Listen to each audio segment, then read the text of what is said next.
Okay. చీపు రజని, గంపా సుజాత. చీపు Rajani, Gampa Lakshmi Sujatha. Rajani.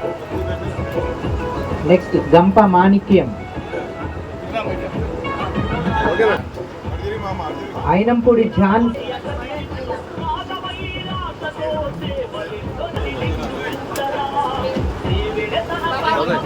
Jua.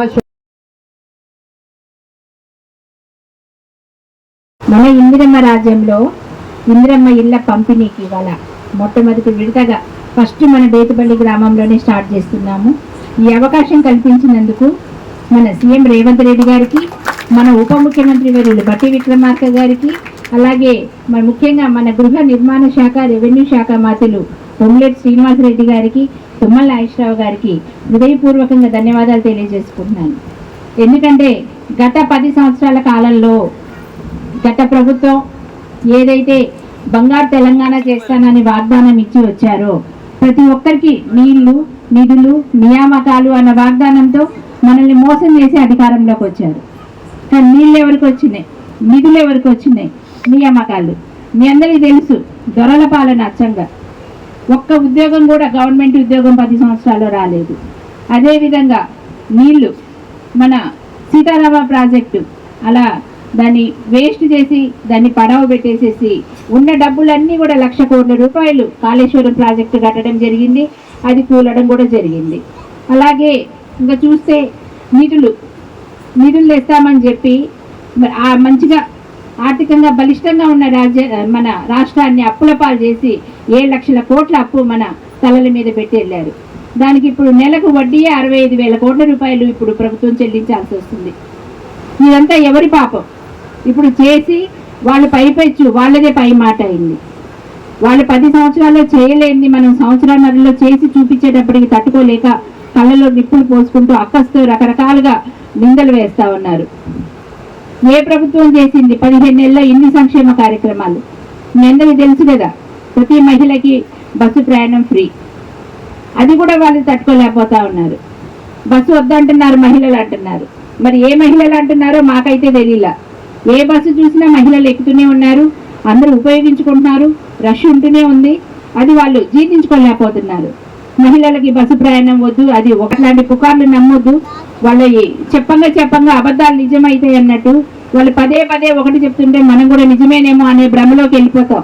అలాంటి అస్సలు వద్దండి. ఎందుకంటే కాంగ్రెస్ ప్రభుత్వం అంటేనే ఇందిరమ్మ రాజ్యం, నిజమైన ప్రజా ప్రభుత్వం. ఇంకా అలాగే చూస్తే మన తర్వాతే వచ్చినాయి. నిజమైన బంగారు తెలంగాణ అంటే ఏంటో అనేది మన మాటల్లో కాదు చేతల్లో చేసి చూపిస్తున్నాం. ఇవే కాకుండా ఎక్కడ సంక్షేమ పథకాలు ఎక్కడా కూడా కుంటుపడకుండా ప్రకటించిన ప్రతి ఒక్క పథకం కూడా ఒకరోజు ముందో వెనుక అయినా కానీ అన్నీ చేసుకుంటూ వస్తున్నాం. ఇప్పుడు చూస్తే ముఖ్యంగా ఈరోజు అత్యంత మంచి ప్రోగ్రాం ఏంటంటే, గర్వకారణమైనది ఏంటంటే ఇందిరమ్మ ఇల్లు.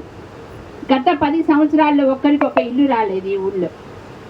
గతంలో కాంగ్రెస్ ప్రభుత్వంలో ఇచ్చిన ఇందిరమ్మ ఇల్లు తప్ప ఇప్పటి వరకు రాలేదు. అది మన పొంగులేటి శ్రీనివాసరెడ్డి గారు మన రాష్ట్ర మంత్రి అవ్వడము, ముఖ్యంగా మన నియోజకవర్గం అవ్వడము మన అదృష్టం.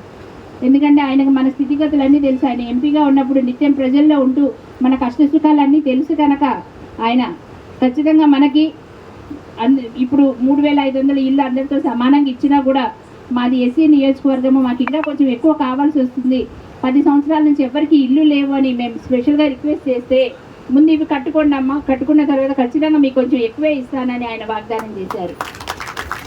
కనుక మీరు చేయాల్సిందంతా ఇప్పుడు ఫస్ట్ లిస్ట్లో రాలేదు అని ఎవ్వరు కూడా నిరాశపడవద్దు. ఎందుకంటే 100 మంది ఉంటే 100 మందికి ఫస్ట్ లిస్ట్లోనే ఇవ్వలేము.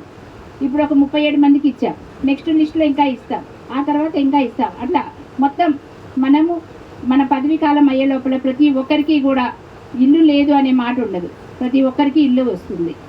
అలాగే ఇంకా మీకు ఇంకేదన్నా డౌట్లు ఉన్నా కూడా ఇప్పుడు అన్నీ చెప్పారు, ఎంపీడీఓ గారు చెప్పారు, హౌసింగ్ ఏఈ గారు చెప్పారు. ఆ సూచనలు అనుసరించి చేయాలి. ఎందుకంటే మనం ఎక్కువ కట్టేసుకుంటే మనకు ఆ డబ్బులు సరిపోవు, పైగా బిల్లు కూడా శాంక్షన్ అవ్వకపోవచ్చు. కనుక 600 అడుగులు మాత్రం మించకుండా 400 అడుగులకు తగ్గకుండా మీరు కట్టుకోండి. పైగా చక్కని సలహాలు సూచనలు ఇచ్చారు. ఆ విధంగా కట్టుకుంటే మీకు ఎటువంటి ఇది అబ్జెక్షన్ ఉండదు. ఏ డౌట్లు ఉన్నా కూడా నిత్యం వారు ప్రజలకు అందుబాటులోనే ఉంటారు, మేము ఉంటాము. కనుక మీరు ఖచ్చితంగా ఇవన్నీ కూడా మొత్తం 37 మంది కూడా కట్టుకోవాలని, త్వరలోని వాటి ప్రారంభోత్సవానికి మమ్మల్ని అలాగే పొంగులేటి గారిని పిలవాలని మనస్ఫూర్తిగా కోరుకుంటూ, మరి ఒక్కసారి అలాగే జూన్ 2వ తారీఖున మనకి రేషన్ కార్డుల పంపిణీ కూడా ఉంటుంది. రేషన్ కార్డులు కూడా వస్తున్నాయి. ఆల్రెడీ మనకి రేషన్ కార్డులు యాడింగ్ ఇవి కూడా వచ్చినాయి, అంటే కొత్త కుటుంబ సభ్యులకు వచ్చినాయి. రేషన్ కూడా వచ్చింది. ఈ నెల వచ్చిందా రాలేదా? వచ్చింది. అలాగే కొత్త రేషన్ కార్డులకు అప్లై చేసిన వాళ్ళకి జూన్ 2వ తారీఖు ఇవ్వబోతున్నారు. అలాగే యువ వికాసం కింద కూడా ఆ రోజు లబ్ధిదారులకు ఆ రోజు చెక్కులు కూడా ఇవ్వబోతా ఉన్నారు. కనుక ఇన్ని మంచి పనులు చేస్తున్నారు.